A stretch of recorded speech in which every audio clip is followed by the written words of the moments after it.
मौत के बाद किसी की आखिरी विदाई हमेशा दुख और आंसुओं से लिपटी हुई होती है, लेकिन मशहूर एक्टर सतीश शाह की मौत के बाद जिस तरह से उनके साथियों ने उन्हें आखिरी विदाई दी, उससे आप बहुत कुछ सीख सकते हैं। करीब 5 दशकों तक अपने दर्शकों को हंसाने के बाद सतीश शाह का 74 वर्ष की उम्र में 25 अक्टूबर को निधन हो गया। साराभाई वर्सेस साराभाई सीरियल में सतीश शाह इंद्रवदन साराभाई के किरदार से टीवी के एक लेजेंड बन गए। उनके अंतिम संस्कार के दौरान इस सीरियल में उनके साथ काम करने वाले कलाकारों ने इस शो का टाइटल ट्रैक गाया और उन्हें एक बिल्कुल अलग तरीके से श्रद्धांजलि दी। कई बार जिंदगी हमें रुलाकर चली जाती है, लेकिन कुछ लोग ऐसे होते हैं जो अपनी विदाई में भी मुस्कान छोड़ जाते हैं। सतीश शाह का जाना सिर्फ एक कलाकार का जाना नहीं है, वो हमें याद दिला गए कि मौत भी कभी कभी उत्सव बन सकती है। जब उनके साथियों ने उनके अंतिम संस्कार पर यह गाना गाया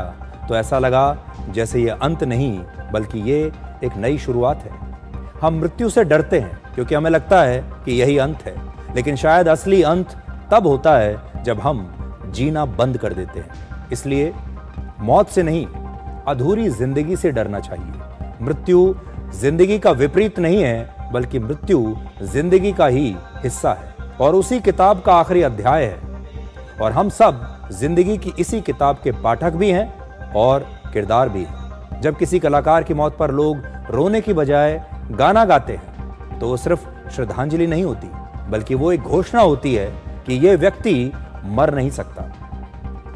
हम मृत्यु को जश्न में तब बदलते हैं जब हम उस व्यक्ति की हंसी को याद करते हैं और उस व्यक्ति को फिर से जीते हैं। कभी कभी लगता है कि हमें हर विदाई को एक सेलिब्रेशन में बदल देना चाहिए, क्योंकि अगर हमने सचमुच अपनी जिंदगी को ठीक से जिया है तो फिर मौत से डर कैसा।